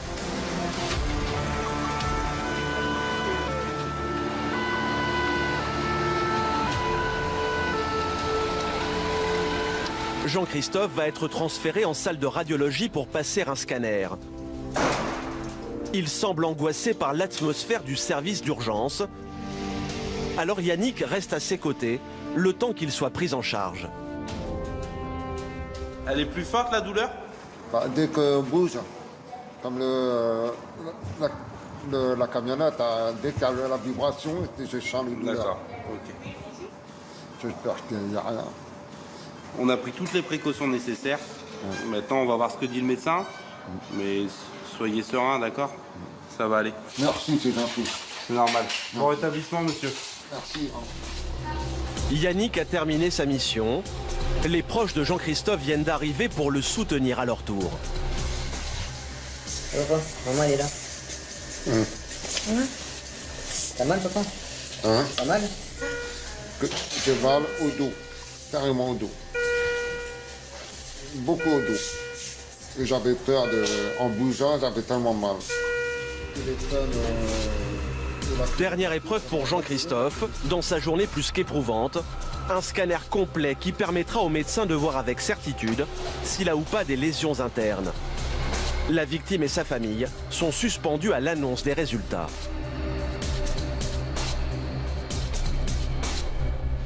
Bonjour. On s'est vu tout à l'heure parce que je vous ai dit, je suis le médecin qui prend le relais par rapport à mon collègue de tout à l'heure. La libération. Et le bilan est normal, rien de cassé. Ça va? Heureux? C'est un gros hématome alors dans le dos. C'est ça. Ça vous va? Oui, bah. Parfait. Vous avez échappé belle. Oui, bah oui. Et puis normalement vous allez pouvoir rentrer à la maison. Une belle surprise et une immense joie pour toute la famille. Ouais. On devrait aller. Ouais. Vous êtes rassuré? Ah bah oui, ouf, ouais. Plus de peur que de mal. Je suis rassuré que... Vous avez rien? Qu'il n'y a rien de caché, comme on dit. Rien de caché. En principe, on va le garder un petit peu en surveillance. On va essayer de le relever tout doucement. Et puis il va sortir tout à l'heure. Voilà. Yannick, le jeune sapeur-pompier, avait vu juste. Le passionné de cyclisme ne souffre que de forts hématomes. Presque un miracle. Mais vous allez voir que malheureusement, toutes les interventions ne se passent pas toujours aussi bien.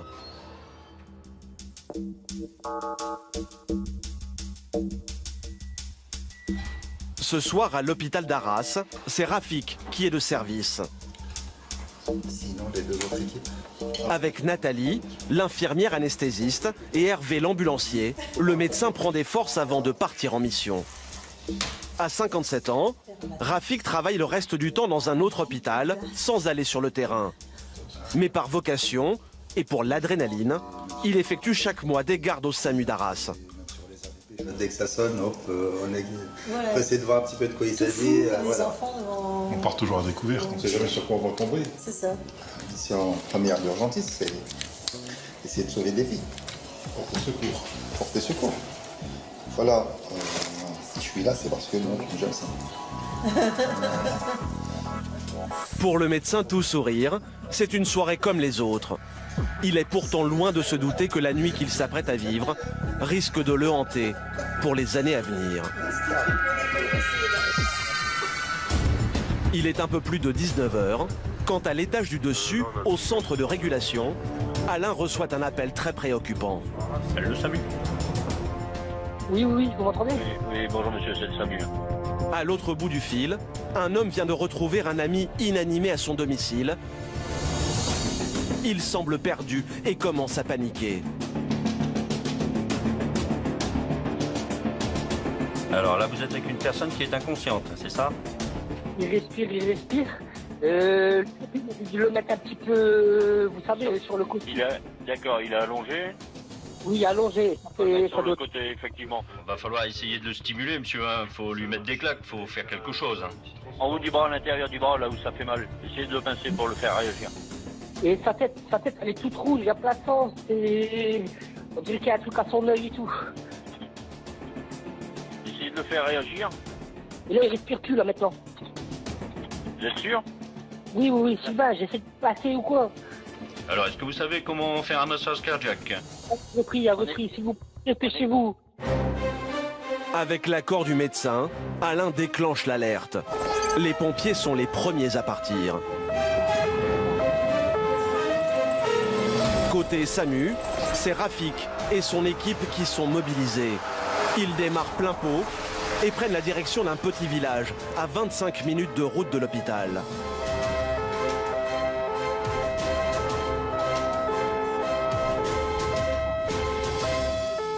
On va sortir sur un homme de 34 ans qui est au sol et inconscient. Il y a une plaie à la tête. Alcoolisation aiguë, point d'interrogation. On va voir un petit peu ce qui se passe. Pour l'équipe, rien d'alarmant. Mais l'affaire va vite prendre une tournure dramatique. À mi-chemin, Nathalie, l'infirmière, reçoit un appel d'un assistant régulateur. D'après les pompiers déjà sur place, l'homme serait entre la vie et la mort. Son cœur s'est arrêté et les pompiers sont en plein massage cardiaque. C'est désormais une urgence absolue. Rafik va devoir tenter l'impossible pour le réanimer.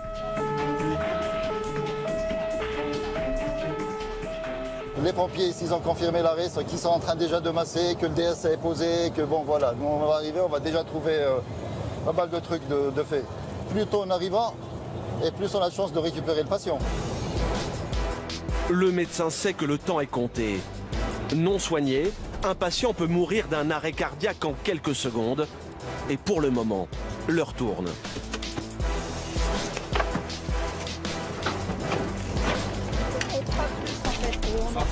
À peine le temps de sortir de leur véhicule quadrillien, l'un des pompiers se précipite pour leur faire un point sur la situation. Toujours aucun pouls, aucune ventilation. Okay. La personne est retrouvée avec une plaie au visage, ensanglantée au sol. Et on ne sait pas, c'est tout ça. D'agression, mais sans plus, on peut imaginer aussi très bien un malaise cardiaque qui soit tombé face contre le sol. J'ai rien trouvé sur le fait qu'il aurait pu se cogner. L'individu serait en arrêt depuis une dizaine de minutes. Les chances de le sauver sont faibles, mais elles existent. Deux pompiers se relaient pour effectuer le massage cardiaque.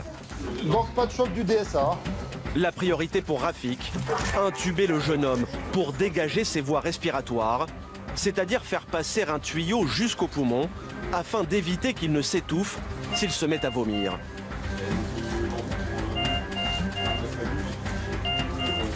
Voilà. Nathalie, l'infirmière, s'occupe des injections d'adrénaline, un stimulant qui permet généralement de faire repartir le cœur. Une dose d'1 milligramme toutes les 3 minutes.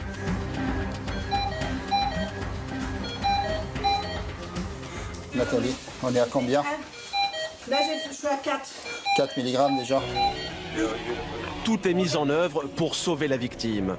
Rafik doit maintenant à tout prix comprendre ce qui a pu causer l'arrêt cardiaque pour avoir une chance de réanimer son patient. Pendant que les pompiers continuent le massage, il mène son enquête. Un détail l'intrigue. La tête de l'individu est en sang. Wow, une belle plaie. Ouais, il y a une belle plaie. La plaie est profonde, mais pas suffisamment pour entraîner un arrêt cardiaque. Est-ce une bagarre qui a mal tourné? Rafik se pose 1000 questions. Je peux juste retourner, voir s'il n'y a rien au niveau du dos. Bien sûr.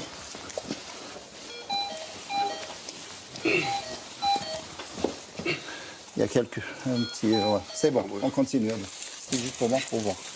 Rien. Ouais, c'est important de savoir s'il n'y a pas eu un coup de feu ou dans le dos. Quelle origine aurait-il fait un malaise et ensuite tombé directement sur sa face? Et bon, ensuite il s'est mis en arrêt.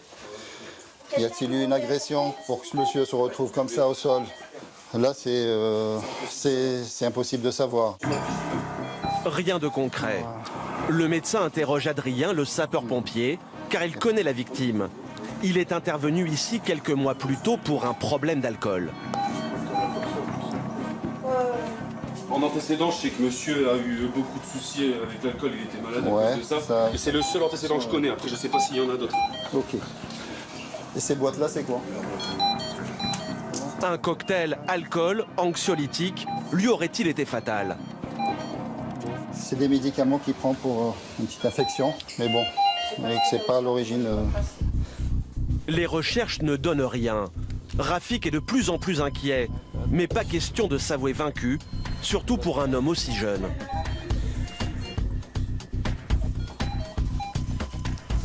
Il a 34 ans, il s'est mis en arrêt il y a quelques minutes, donc ouais. Jusqu'au bout, jusqu'au bout. Et pour le moment, on garde l'espoir. Vous avez commencé donc la RCP à 19h, c'est ça? À peine 10 minutes après avoir été déclenché, on était sur les lieux, on massait déjà, je crois. Donc ça fait combien d'arrêts là depuis que vous êtes arrivé? Il y a 45 minutes qu'on est là en train de masser. L'obsession de Rafik, c'est le temps qui passe. Les pompiers vont encore masser pendant 15 minutes, bien au-delà des 45 habituels. On a passé combien de temps ici Ils vont se battre jusqu'au bout. Mais Rafik doit malheureusement se résoudre au pire.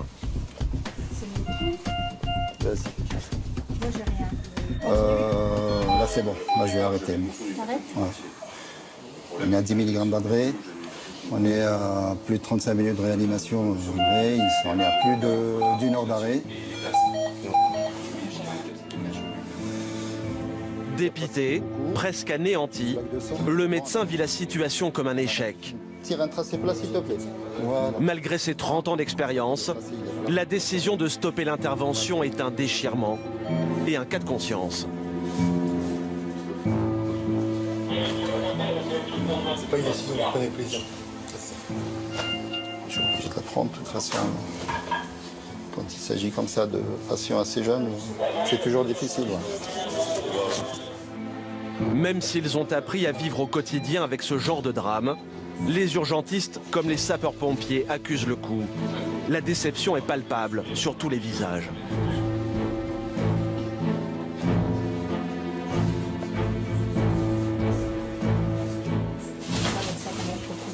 Ouais, bien. Vraiment un peu des sangs. Vous ne comptez pas faire le maximum, on Ah ouais, va moins le minimum. voilà. Pour ces hommes et ces femmes qui ont choisi ce métier pour sauver des vies, c'est une terrible défaite. On vit un peu comme un échec. Enfin, moi, tout au moins. Et voilà. Il faut faire abstraction de tout ça, il faut être professionnel. Même si cette personne, je la connais pas, je suis déçu qu'elle puisse pas continuer sa vie. Elle avait beau être malade, elle avait beau avoir peut-être des soucis. On a tous des soucis, on a tous des problèmes, personne qui est parfait, donc tout le monde mérite de vivre sur le même pied d'égalité. Mais là, pas de chance, on n'aura pas réussi pour ce monsieur. Et, on a de quoi en être désolé. Maintenant, on va continuer à travailler. C'est pas parce qu'on va passer à autre chose qu'on va l'oublier. On va faire avec et puis voilà, on continue pour les personnes suivantes. Bonjour. Rafik doit tout de même effectuer un bilan téléphonique avec le centre de régulation avant de passer le relais au médecin légiste. Il y a un monsieur qui a des antécédents d'alcool, qui se laisse en ce moment. C'est lui qui devra déterminer les circonstances de la mort. Parfois, on est obligé de laisser le travail aux spécialistes, entre autres le médecin légiste, pour faire un petit peu le point par rapport au décès. Je me sens dépité en fait. Non. Faux.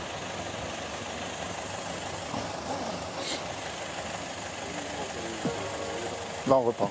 Toujours déçu à la fin quand effectivement il y a un jeune homme comme ça en arrêt qu'on n'arrive pas à récupérer. Toujours. Rafik semble extrêmement marqué. même si ce n'est pas la première fois qu'il doit faire face à une telle situation. Car chaque année en France, 50 000 personnes meurent à la suite d'un arrêt cardiaque. C'est 150 décès par jour, 15 fois plus que les accidents de la route.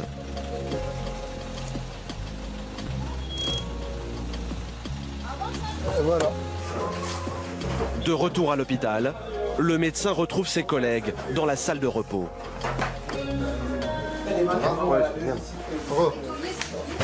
Bonjour.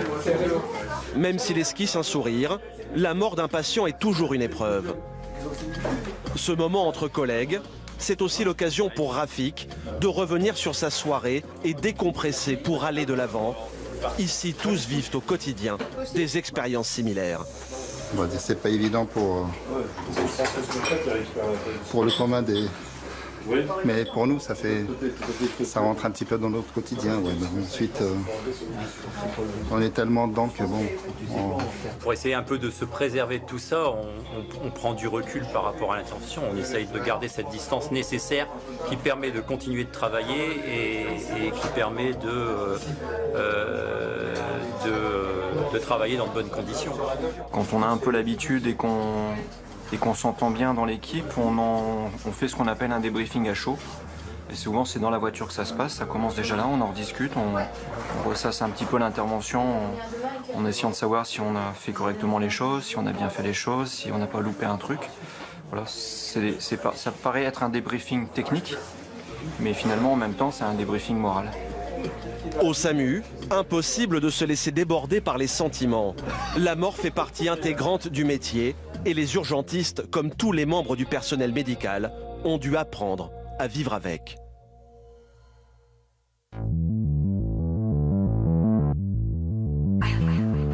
À la caserne d'Arras, les sapeurs-pompiers misent eux aussi sur l'esprit de famille pour décompresser. Après cette intervention riche en émotions, les effectifs s'accordent une pause bien méritée. Et quand il s'agit de plaisanter avec ses collègues, Yannick n'est pas le dernier. Mais comme toujours, les hommes gardent un œil rivé sur l'écran de contrôle qui affiche en temps réel les opérations en cours. C'est l'historique de nos engins qui sont en cours d'intervention. Donc on voit que là actuellement par exemple il y a deux ambulances qui sont en intervention. Et après il y a ce qu'on appelle la synoptique où on voit tous nos engins qui sont disponibles en vert. Et si jamais ils changent de couleur, ça nous annonce que on va partir en intervention. En service, les sapeurs-pompiers sont constamment sur le qui-vive. Alors ils ont aussi sur eux un beeper qui leur permet d'être appelés à tout moment. Comme Yannick, dit Boubou, est du genre plutôt étourdi, le sien est personnalisé. Je vais bien vous le montrer d'ailleurs parce que c'est écrit Boubou dessus. Une particularité qui amuse beaucoup ses collègues. Il oublie tout, mais quand on dit tout, hein. Téléphone, clé de distributeur. J'ai traîné un peu mes affaires. Donc j'ai mis mon nom un peu partout, comme ça on voit quelque chose traîner. Boubou forcément, et on me rapporte mes affaires. C'est un bon outil, ça marche bien. Oui, Jérôme. Ce soir encore, Yannick et son collègue Jérôme ne vont pas avoir le temps de dire ouf. Ils viennent tout juste d'entamer leur traditionnelle partie de fléchettes quand leur beeper se met à sonner.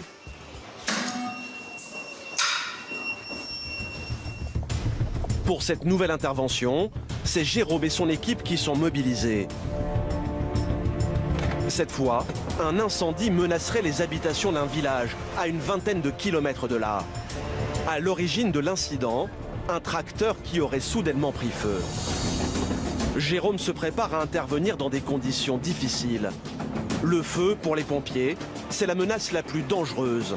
Et dans une ferme, les embûches sont généralement nombreuses. Un bâtiment agricole, on peut considérer que c'est 7 à 8 mètres de haut. Les flammes, elles peuvent dépasser facilement de 3 à 4 mètres le bâtiment agricole. Il peut y avoir des engrais, il peut y avoir des animaux, il peut y avoir tout ce qu'un fermier peut posséder, des engins agricoles. Donc on peut s'attendre à tout. Chaque année, plusieurs pompiers perdent la vie en combattant des incendies. Jérôme sait qu'aucune intervention ne doit être prise à la légère. Mais à l'arrivée, les pompiers vont avoir une bonne surprise. Le tracteur en feu n'est pas dans une étable, mais au milieu d'un terre-plein et loin des habitations, ce qui va leur faciliter la tâche. Pendant que ses collègues déploient leurs lances, en retrait à l'arrière du camion, Jérôme se charge d'activer la citerne. À 41%, 40. Autour du véhicule, la chaleur s'élève à plus de 600 degrés. Une fournaise qui, même avec leur équipement, peut leur être fatale. Pour éviter un coup de chaud, les pompiers progressent pas à pas. On a des lances à eau qui peuvent atteindre 20 mètres. Donc là, on se met à peu près à 15 mètres, on arrose. La technique, c'est une attaque rapide, on rabaisse les flammes. Une fois que les flammes sont rabaissées, on s'approche doucement et on termine en éteignant les foyers résiduels. Pour combattre le feu, les pompiers s'entraînent tous les jours, car le danger est bien réel.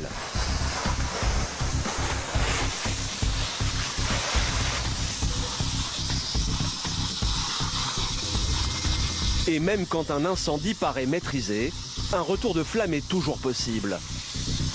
Alors les soldats du feu doivent être constamment sur leur garde.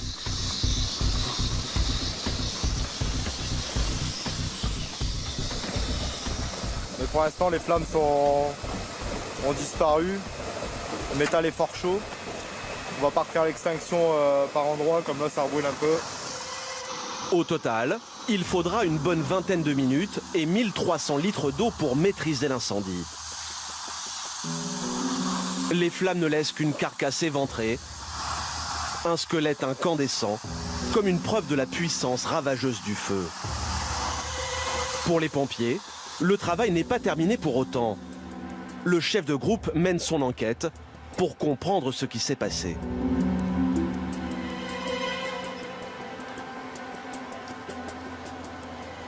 Il était à quel niveau le tracteur? Comment? Le tracteur était à quel niveau ici là? Pascal le fermier n'est pas capable d'expliquer l'origine de l'incendie. Mais l'agriculteur a eu un réflexe insensé, presque héroïque, car quand le feu s'est déclaré, l'engin agricole était garé dans ce hangar. Oh, il était là, et puis l'autre tracteur qui est dehors avec lequel je l'ai tiré, il était là. Mais juste à côté, hein, les flammes, ils passaient juste à côté. Ça tombait comment aussi? Oh, les flammes, elles montaient, elles étaient pas loin de... Ça montait 2 mètres, 2 mètres et demi, hein, 2 mètres et demi. Hein. Puis le hangar, c'est une ossature en bois. À côté, c'est pareil, c'est un bâtiment, le charpente et tout. Puis après, il y a la maison de ma fille. Moi, j'étais à la traite et puis bon, bah, j'ai vu de la fumée à l'intérieur du bâtiment. Et donc, je suis sorti et puis j'ai vu mon télescopique qui commence à prendre feu. Alors du coup, bah, j'ai cherché mon beau-fils, on l'a attelé vite fait et puis on l'a sorti sur la place pour pas mettre le feu au bâtiment. Hein. Heureusement que mes roues étaient droites, parce que des fois je les aurais mis de côté. Bah, tiens. Faire un peu de mal, clair. Hein, ça aurait pu être pire. Ouais. Hein. Les pompiers n'en reviennent pas. Pascal a pris tous les risques. Une attitude courageuse. Il a sauvé son bétail et les maisons aux alentours. Son geste a grandement facilité le travail des pompiers et certainement épargné plusieurs vies. Le danger, il l'a pratiquement écarté de 75%. C'est le héros du soir. S'il n'avait pas pensé à sortir le Manitou, ben, qui sait, la grange aurait pu partir avec à l'intérieur des balles de lin, il y avait des animaux, la possibilité aussi que le feu se propage à d'autres maisons. C'est le héros du soir, et ça il faut le souligner. Ce soir, Pascal le fermier a endossé le costume de héros. Mais une nouvelle fois, le professionnalisme des médecins et des sapeurs-pompiers aura évité un drame.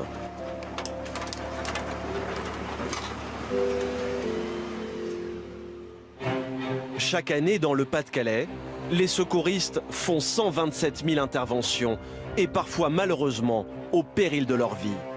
À quelques kilomètres d'Arras, un événement tragique mobilise aujourd'hui les autorités et les soldats du feu. Une cérémonie en hommage à 2 jeunes pompiers volontaires qui ont perdu la vie en combattant un incendie. Un drame de plus qui s'ajoute à la longue liste de pompiers décédés en effectuant leur devoir. Dans la foule, L'émotion est à son comble. Mais pour tous ces hommes et ces femmes qui ont choisi de servir leur pays, l'engagement reste le même. Tous continueront à combattre pour sauver des vies.